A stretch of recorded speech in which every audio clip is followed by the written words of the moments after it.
Amy Schumer, Lily Singh, Hannah Gadsby. What do these comedians have in common? That's right, they became successful because of affirmative action. None of these ladies have a funny bone in their body. Don't have to be a doctor to see that. They are so unfunny that they have become symbols of unfunny. The cult of unfunny, if you will.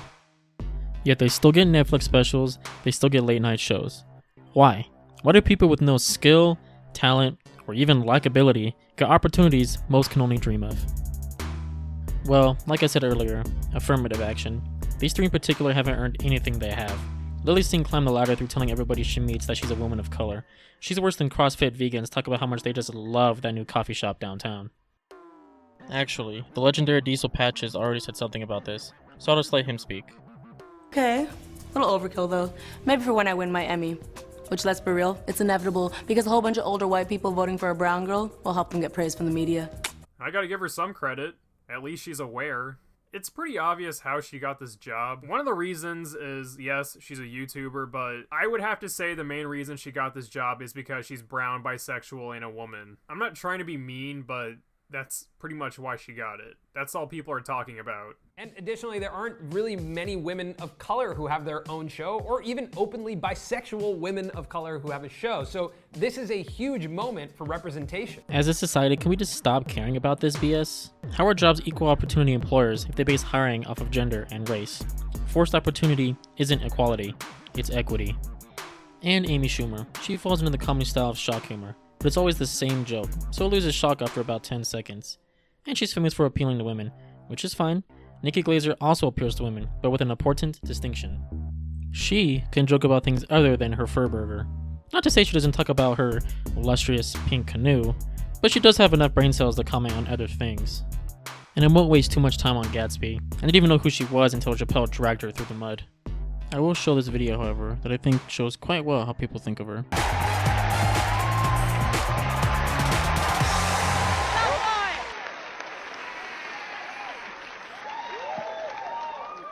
Comfortable in a small town. I get a bit tense, mainly because I'm in this situation. Do you know blue is a cold colour? It's on the cold end of the spectrum, but the hottest part of the flame, blue. A blueprint is a plan, but if something happens that's not on the plan, where does that come from? Out of the blue. Think about this.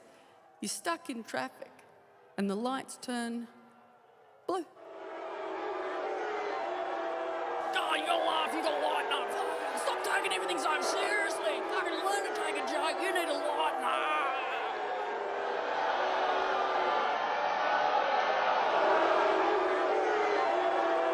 And despite the title of the video, there actually is funny female comedians. Take Naomi Ekperigin, for example.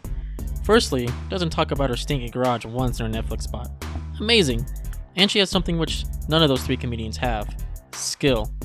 Timing and delivery are so important in comedy, and she nails both. When telling a story, she has the ability to keep you engaged in what she's saying, just to quickly sneak in a punchline. Naomi also talks about race in a few of her bits. She has the unheard ability of talking about race without being racist. Who would have known?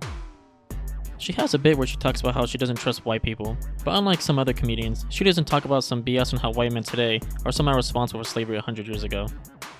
She talks about how she doesn't trust white men because of shows she watched as a child where some white boy would befriend an alien and get into some shenanigans.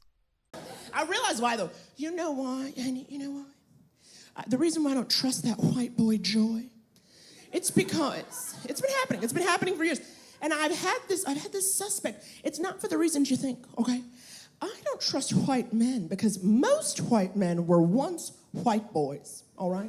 And as a child of the 80s and 90s, every movie and TV show I watched was about a little white boy getting into trouble and having bad energy, okay? These little white boys love making friends with an extraterrestrial, okay?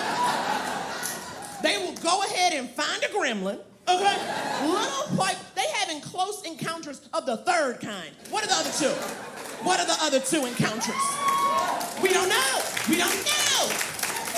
Little white boys, I'll tell you right now, little white boys love opening a portal to another dimension. It's clearly a joke, not based in reality, and is actually funny. Take notes. Mare Mardala. That was Hindi, or as you white people like to call it, Indian. Ha, so funny.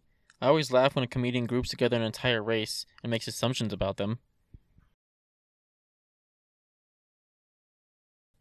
And, yeah, I don't have anyone else of importance to talk about, so see ya.